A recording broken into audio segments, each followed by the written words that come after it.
নমস্কার।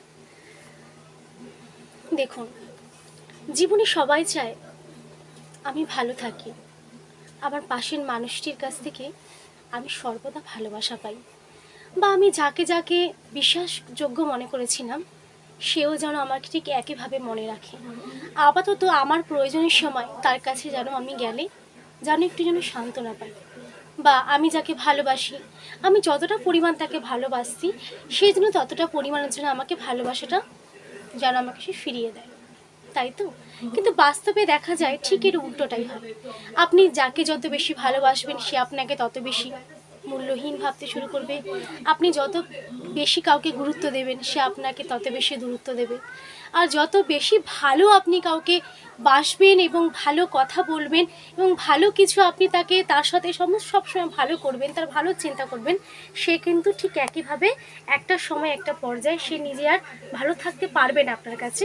নিজের স্বার্থ ফুরিয়ে গেলে বা কোনো একটা কারণে পরিস্থিতির পর্যায়ে আপনি তার কাছ থেকে ভীষণ পরিমাণে কষ্ট পাবেন। এই কষ্টের হাত থেকে বাঁচার উপায়, যখন আপনি কষ্ট পাবেন তখন আপনি ভেঙে চুরে গুড়িয়ে যাবেন, আপনার মনে খুব কষ্ট হবে, ভাববেন আমার কাছের মানুষের কাছ থেকে তো আমি এটি আশা করিনি। আমি আগে কিন্তু বলেছিলাম একটা কথা আপনাদের, সেটি হচ্ছে আপনি কিছু আশা করবেন না, কারো কাছ থেকে কিছু আশা করা যাবে না। কারণ সামনের মানুষের কাছে আপনি যে আশা করছেন সেই মানুষটি যদি আপনার আশা পূরণ না করতে পারে বা আপনাকে সে একই পরিমাণে যদি ফিরিয়ে না দিতে পারে আপনার দেওয়াগুলো, তখন আপনি ভীষণ পরিমাণে কষ্ট পাবেন। তাই কেউ আপনার সাথে খারাপ ব্যবহার করলো আপনার কষ্ট হওয়াটাই তো স্বাভাবিক, কারণ আপনি এককালে তার জন্য অনেক করেছেন, কিন্তু সে এখন সেই প্রতিদান ভুলে গেছে। কিছু করার নেই, কিন্তু আমি বলবো আপনি ভুলবেন না যে আপনার সাথে খারাপ করলো বা খারাপ করেছে, আপনি কিন্তু তাকে কখনোই ভুলবেন না। আপনি তাকে সর্বদা মনে রাখবেন প্রতিটা ক্ষেত্রে, তার প্রতিটা পর্যায়ে যে আপনি তার সাথে ভালো করেছেন আর ফিডব্যাক সে আপনাকে কী লিস্টে উপহার দিয়েছে, এই প্রত্যেকটা জিনিস আপনি একটি কাগজে এক্ষুনি নোট করে ফেলুন।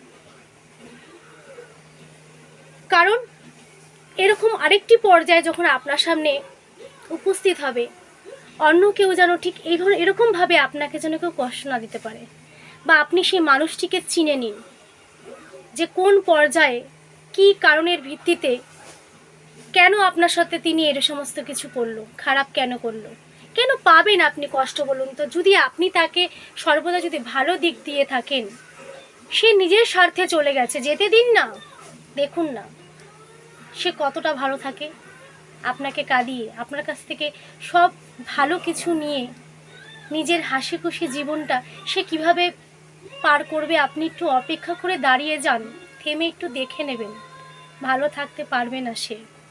কিভাবে ভাবেন বলুন তো? একজন মানুষ আরেকজনকে সর্বশান্ত করে দিয়ে তার সুযোগ নিয়ে তার মন খারাপের কারণ হয়ে দিব্যি ভালোই থাকবে, আর আপনি বোকার মতন সেটি ভাবছেন। হ্যাঁ, না, ওটা আপনার সাময়িকের জন্য কষ্ট, আর কিছুই না। আপনি তাকে ভালো করে চিনে নিন যাতে দ্বিতীয়বার এরকম কোনো সুযোগ শেয়ার কখনো না পায়, বা অন্য কেউ যেন না পায়। এই পরিস্থিতি আপনাকে শিখিয়ে দিয়ে গেল যে মানুষ কত রকমের হয়, কোন মানুষকে আপনি বিশ্বাস করবেন আর কোন মানুষগুলিকে আপনি বিশ্বাস করবেন না, কাকে আপনি সাহায্য দেবেন আর কাকে আপনি সাহায্য দেবেন না, কাকে ভালোবাসা উচিত আর কাকে ভালোবাসা উচিত না, এই পর্যায়ে আপনাকে শিখিয়ে দিয়ে গেল, পরিস্থিতির সময় আপনাকে বুঝিয়ে দিয়ে গেল। সুতরাং আপনি নিজেকে শক্তিশালী করে আরও বেশি স্ট্রং করে নিন, সেই মানুষটি যাতে আপনাকে আর দ্বিতীয়বার করে সুযোগে কাজে না লাগাতে পারে। আসলে বলুন তো কি, যাদের মন ভালো হয়, যারা ভালো মনের মানুষ হয়, তাদেরকে সবাই এরকমভাবেই ব্যবহার করে, কারণ আপনি অনেক অপশান খুলে রেখেছেন আপনাকে ব্যবহার করার জন্য। ভালো মানুষই, সৎ, বিভিন্ন ধরনের আপনি অপশান খুলে রেখেছেন, বিনয়ী, সাহায্য দানকারী, দাত্রী, আপনি এতগুলো অপশন খুলে রেখেছেন তার কাছে, তাই সে অপশনগুলোকে কাজে লাগিয়েছে। এত অপশন দেবেন না, কাউকে দেবেন না যাতে কেউ সুযোগকে সদ্ব্যবহার করে আপনাকে একটা কষ্টের জায়গায় দাঁড়া করিয়ে দিয়ে যেতে পারে, এমন সুযোগ আপনি কাউকেই দেবেন না। আপনি ভালো থাকুন, আপনি সুস্থ থাকুন, নিজেকে ভালো রাখুন সবার আগে। তাহলে দেখবে কারো কষ্ট আপনাকে কখনো কষ্ট দিতে পারবে না। আমি জানি আমার কথাগুলো শুনতে হয়তো ভালো লাগছে না, কিন্তু বিশ্বাস করুন আপনার কষ্টে সেই ব্যক্তিটি বা তার কিছু যায় আসে না। আপনাকে কষ্ট পেতে দেখলে সে আরও হয়তো বেশি খুশি হবে। সে ভাববে তার লক্ষ্যটি পূরণ হয়েছে, সে পেরেছে। কষ্ট পাবেন না, আপনি অপেক্ষা করুন। ভগবান তার থেকেও আপনাকে কিছু ভালো দেওয়ার জন্যই হয়তো সেই ব্যক্তিটির সাথে আপনার যোগাযোগটি ছিন্ন করেছে। তাই আপনি থেমে যান, নিজেকে নিজের কর্মের দিকে ফোকাস করুন, নিজের লক্ষ্যের দিকে নিয়ে যান।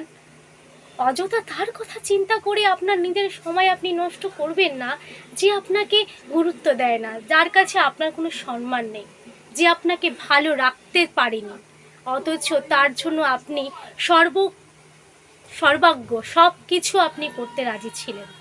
সেরকম একটি ব্যক্তির জন্য আপনার সময় এবং আপনার যে কোনো কিছু ব্যয় করা পরিশ্রম মাত্রই বৃথা হবে।